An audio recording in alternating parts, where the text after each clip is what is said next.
Assalamualaikum warahmatullahi wabarakatuh. Saudara, pada kesempatan kali ini kita kembali menghadirkan dialog sufistik 3 babak dengan judul besarnya Jalan Pulang. Dan pada video kali ini kita masuk ke babak kedua dengan judul Bayang di antara Fana dan Baqo. Maka bertanyalah sang pengelana kepada sang penenun, setelah engkau membuka tirai fana, aku bertanya, apakah bako hanya sisa dari lenyapku, atau justru kelahiran baru, diriku yang bukan lagi diriku, namun sadar sepenuhnya akan Tuhan?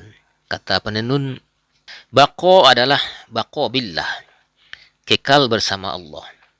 Bukan berarti engkau menjadi Tuhan, melainkan engkau hidup dengan sifat-sifat yang Dia izinkan tercermin dalam dirimu. Engkau melihat dengan basirah, mendengar dengan sami', berbuat dengan kudrah. Namun semuanya bukan dari dirimu, melainkan darinya, melaluinya, untuknya. Kata pengelana, apakah ini yang dimaksud walayah? Aku membaca dalam kitab para masaih, wali bukan yang terbang di udara, tetapi yang menetap di batas hukum dan tidak mengingkari syariat. Kata penenun, engkau mengutip dengan tepat. Itu ucapan Junaid yang berkata, tasawuf bukan omongan, tapi adab. Bukan rasa, tapi amanah. Banyak yang tertipu oleh ahwal keadaan spiritual yang memabukkan, lalu melampaui batas.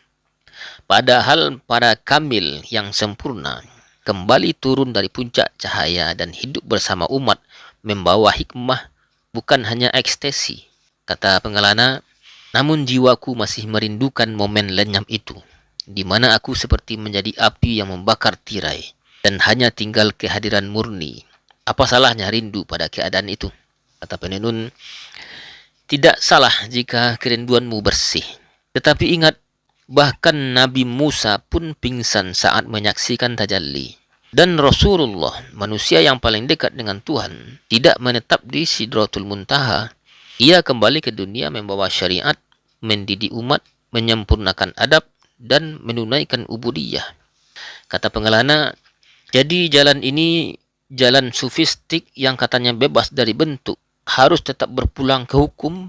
Kata penenun, itulah warisan para penyempurna jalan. Syekh Abdul Qadir Jailani berkata, awal jalan adalah meninggalkan kebiasaan, lalu tunduk pada hukum, lalu memahami ketetapan takdir, dan akhirnya kembali ke kebiasaan dengan pengawasan hukum. Itulah sayrum minallah ilallah ma'allah.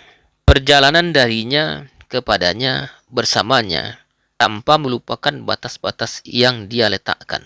Kata pengelana, kini aku mengerti, bukan hanya rasa tapi ilmu. Bukan sekedar hilang, tapi kembali dengan sadar. Bukan hanya menyatu, tapi membedakan untuk benar-benar mencintai. Kata penenun, dan itu adalah makom ubudiyah yang hanya dicapai setelah fana dan baqo. Bukan karena engkau tahu banyak, tapi karena engkau telah ditanggalkan dari segala apa yang bukan Dia, lalu dikembalikan dalam bentuk hamba. Baik saudara, demikian penyampaian kali ini. Jangan lupa ikuti terus ke babak yang ketiga. Demikian saja. Assalamualaikum warahmatullahi wabarakatuh.